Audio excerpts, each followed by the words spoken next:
السلام علیکم ورحمۃ اللہ وبرکاتہ۔ محترم ناظرین، گزشتہ 2 ویڈیوز میں ہم نے معلوم کیا کہ فقہ اسماء حسنی، اس کی اہمیت کیا ہے، اس کی فضیلت کیا ہے، اور اللہ تبارک و تعالیٰ نے اپنے ناموں کو حسنی کیوں کہا، یہ بھی ہم نے معلوم کیا۔ اب آئیے آج معلوم کرتے ہیں کہ اسماء حسنی کے تعلق سے جو حدیث ہے، اس حدیث میں کیا بیان کیا گیا ہے اور ان میں کیا کیا باتیں پائی جاتی ہیں۔ وہ حدیث کیا ہے؟ عن ابی ہریرہ رضی اللہ عنہ قال قال رسول اللہ صلی اللہ علیہ وسلم للہ 99 اسما 100 الا واحدہ لا يحفظها احد الا دخل الجنہ وهو وتر يحب الوتر وفي روایہ من احصاها دخل الجنہ۔ اس کا ترجمہ کیا ہے؟ ابو ہریرہ رضی اللہ عنہ روایت کرتے ہیں کہ آپ صلی اللہ علیہ وسلم نے فرمایا، اللہ کے 99 نام ہیں، جو کوئی ان کو یاد کر لے گا وہ جنت میں داخل ہوگا۔ وہ طاق ہے اور طاق کو پسند کرتا ہے۔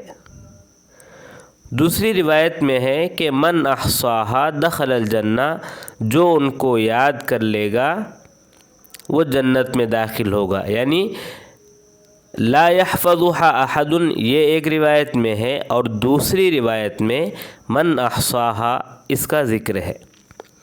اب آئیے اس حدیث کے متعلق کچھ باتیں معلوم کرتے ہیں۔ سب سے پہلی بات یہ ہے کہ للہ 99 اسما 100 الا واحدہ، کہ اللہ کے 99 نام ہیں، یعنی ایک کم 100 نام ہیں۔ اس جملے سے کیا مراد ہے؟ آیا اس جملے سے مراد یہ ہے کہ واقعی اللہ کے 99 نام ہی ہیں، یا 99 سے بھی زیادہ نام ہیں، لیکن جو 99 نام یاد کر لے گا اس کو جنت کی خوشخبری ہے؟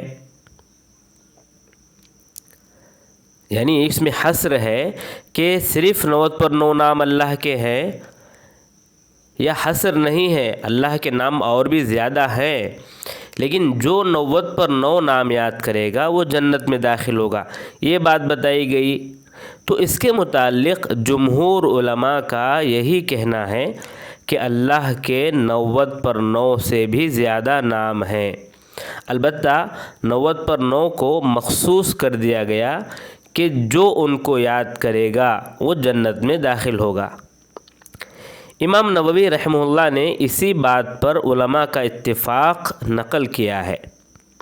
وہ کہتے ہیں اس حدیث میں یہ نہیں کہا گیا کہ اللہ کے 99 نام ہی ہیں، 99 کے علاوہ اللہ کے نام نہیں ہیں، بلکہ حدیث میں یہ مقصود ہے کہ 99 ناموں کو جو یاد کرے گا وہ جنت میں داخل ہوگا۔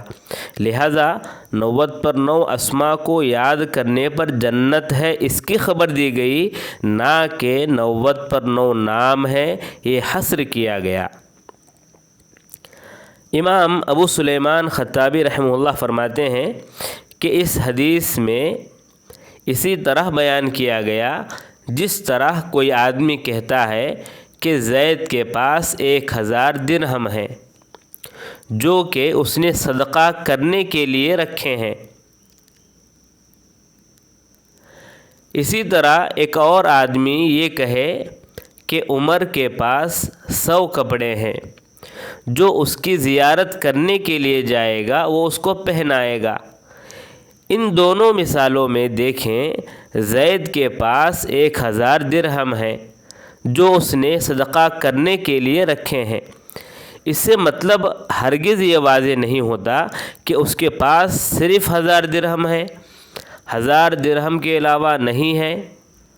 اور دوسری مثال میں عمر کے پاس 100 کپڑے ہیں، جو اس کی زیارت کرے گا اس کو وہ پہنائے گا۔ اس میں یہ مطلب نہیں کہ عمر کے پاس صرف 100 کپڑے ہیں، 100 سے زیادہ کپڑے نہیں ہیں، نہیں، بلکہ یہ مطلب ہوگا کہ زید کے پاس 1000 سے بھی زیادہ درہم ہیں، لیکن جو اس نے صدقہ کرنے کے لیے اٹھا کے رکھے ہیں وہ 1000 ہیں۔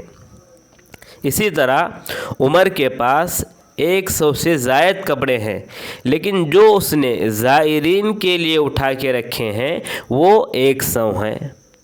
اس بات کی دلیل کہ اس حدیث میں 90 پر 9 ناموں کا حصر نہیں ہے، بلکہ 90 پر 9 ناموں کو یاد کرنے پر جنت کی خوشخبری دینے کی خبر ہے، تو عبداللہ بن مسعود رضی اللہ عنہ کی حدیث ہے، جس کو محمد بن اسحاق بن خزیمہ ماسور میں ذکر کیے ہیں۔ آپ صلی اللہ علیہ وسلم دعا کیا کرتے تھے۔ کیا دعا کیا کرتے تھے؟ اللہم انی عبدک وابن عبدک وابن امتک، اے اللہ میں تیرا بندہ ہوں اور تیرے بندے اور باندی کا بیٹا ہوں، ناصیتی بیدک ماض فی حکمک عدل فی قضاؤک، میری پیشانی تیرے ہی ہاتھ میں ہے، میری ذات پر تیرا ہی حکم چلتا ہے، میری ذات کے متعلق تیرا فیصلہ سراپا عدل و انصاف ہے۔ اسألک بکل اسم هو لک سمیت به نفسک او انزلتہ فی کتابک او علمتہ احدا من خلقک او استأثرت به فی علم الغیب عندک۔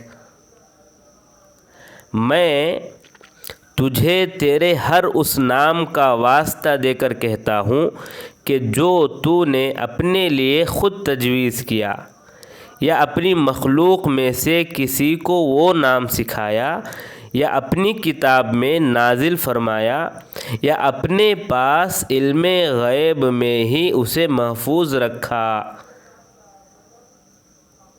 ان تجعل القرآن ربیع قلبی ونور صدری وجلاء حزنی وذہاب ہمی، کہ تو قرآن کریم کو میرے دل کی بہار، سینے کا نور، غموں کے لیے باعث کشادگی اور پریشانیوں کے لیے دوری کا ذریعہ بنا۔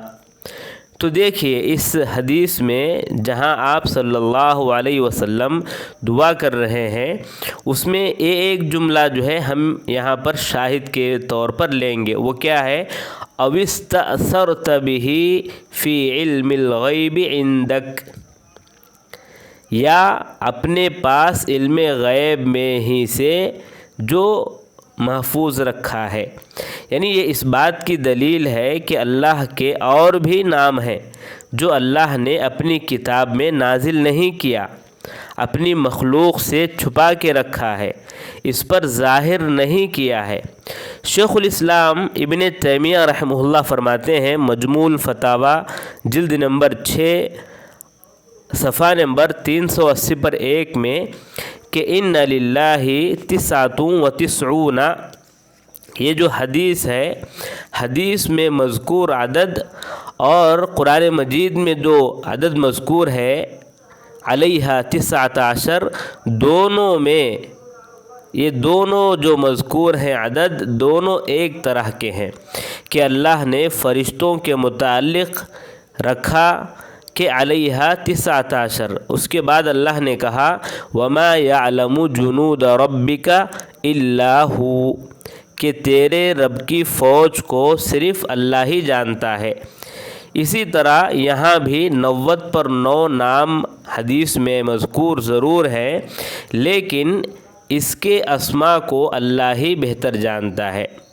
اسی طرح ایک اور جگہ درء تعارض العقل والنقل جلد نمبر 3 صفحہ نمبر 332 میں فرماتے ہیں کہ جمہور علماء ان للہ تسعۃ و تسعین اسمن فمن احصاها دخل الجنہ سے مراد یہ لیتے ہیں کہ اس کے ناموں میں سے 90 پر 9 ناموں کو جو یاد کر لے، نہ کہ یہ مراد ہے کہ اللہ کے صرف 90 پر 9 نام ہیں۔ یہ بیان کرنے کے بعد ابن مسعود رضی اللہ عنہ کی روایت ذکر کیے ہیں جو ابھی میں نے بیان کیا کہ آپ صلی اللہ علیہ وسلم دعا کیا کرتے تھے اللہم انی عبدک، وہ حدیث۔ مزید فرماتے ہیں کہ صحیح میں حدیث ہے کہ آپ سجدوں میں یہ دعا پڑھتے تھے۔ کیا دعا پڑھتے تھے؟ اللہم انی اعوذ برضاک من سخطک وبمعافاتک من عقوبتک واعوذ بک منک لا احصی ثناء علیک انت کما اثنیت علی نفسک۔ اے اللہ، میں پناہ مانگتا ہوں تیری رضا کے ذریعے سے تیری ناراضی سے، اور تیری عافیت کے ذریعے سے تیری سزا سے، اور میں تیری پناہ مانگتا ہوں تیری ذات کے ذریعے سے تیرے قہر و غضب سے۔ میں تیری تعریف کا شمار نہیں کر سکتا، تو ویسا ہی ہے جیسے تو نے خود اپنی تعریف بیان کی۔ تو یہاں یہ خبر دی گئی کہ اس کی تعریف کا احاطہ نہیں کر سکتے، اور اگر اس کے اسماء کا احاطہ ہو جائے تو اس کی صفات کا احاطہ ہو جائے گا، اس طرح اس کی تعریف کا احاطہ بھی ہو سکتا ہے۔ لیکن امام ابن حزم رحمہ اللہ کا موقف سب سے الگ ہے۔ وہ یہ ہے کہ اس حدیث میں انہوں نے اس حدیث سے مراد حصر لیا ہے۔ ابن حجر رحمہ اللہ فرماتے ہیں کہ ان کی بات کو ہم تسلیم نہیں کریں گے، اور کہا کہ ابن حزم رحمہ اللہ وہ ہیں جنہوں نے اس حدیث سے حصر مراد لیا ہے۔ ان کی دلیل حدیث میں موجود تائیدی ٹکڑے سے ہے کہ میاں الا واحدہ، کہ اس میں اللہ کے 90 پر 9 تسعۃ و تسعون بولنے کے بعد میاں الا واحدہ تاکید لائے ہیں، اور اگر 100 ہوتے تو آپ 100 کیوں نہ بولتے؟ 90 پر 9 ہی کیوں 90 پر 9 ہی پر آپ کیوں رکاتے؟ اور اگر 90 پر 9 سے زائد ہیں تو میاں الا واحدہ کیوں بولتے؟ یہ بولنا بیکار ہوا۔ لہٰذا وہ کہتے ہیں کہ 90 پر 9 سے بھی زیادہ ہیں بولنا یہ غلط ہے، کیونکہ آپ نے اس سے زیادہ نہیں کہا بلکہ 90 پر 9 ہی پر اکتفا کیا۔ تو اس طرح وہ پوائنٹ نوٹ کرتے ہیں۔ حافظ ابن حجر رحمہ اللہ کہتے ہیں کہ اس حدیث میں ان کی بات کی دلیل نہیں ہے، اس لیے کہ حدیث میں جو وعدہ مذکور ہے کہ جنت میں داخل ہوگا، اور جنت میں داخل ہونے کے لیے 90 پر 9 حصر ہے، یاد کرنا۔ اگر کوئی یہ کہے کہ 90 پر 9 سے زائد یاد کرے گا تو جنت جائے گا، یہ غلط ہوگا۔ حدیث میں یہ مذکور ہے کہ 90 پر 9 جو یاد کرے گا وہ جنت میں جائے گا، اس سے کم نہیں، اس سے زیادہ نہیں، نہ کہ اس حدیث میں اللہ کے نام 90 پر 9 سے زیادہ ہیں، اس بات کی نفی نہیں۔ امام رازی رحمہ اللہ شرح الاسماء میں اور دیگر علماء نے بھی اس 90 پر 9 عدد پر بات کرتے ہوئے بتایا ہے کہ اس میں کیا راز چھپے ہیں اور اس میں کیا حکمتیں ہیں، لیکن ہم کو اس عدد کی حکمتوں میں یا مصلحتوں میں پڑھنا نہیں چاہیے، اس لیے کہ اس کی حکمتیں مصلحتیں اللہ ہی بہتر جانتا ہے، اللہ نے ہم کو نہیں بتایا، لہٰذا ہم اس کے پیچھے نہیں پڑیں گے۔ جس طرح اب نماز کی رکعتیں ہیں تو اس کی مصلحتیں ہم کیا جاننے کی کوشش کرتے ہیں یا حکمتیں جاننے کی کوشش کرتے ہیں، فائدہ بھی نہیں ہے جان کر، لہٰذا ہم ان تمام مصلحتوں کو حکمتوں کو اللہ ہی کے اوپر چھوڑ دیں، ہم بس عمل کریں گے یا اپنی بات پر یقین رکھیں گے۔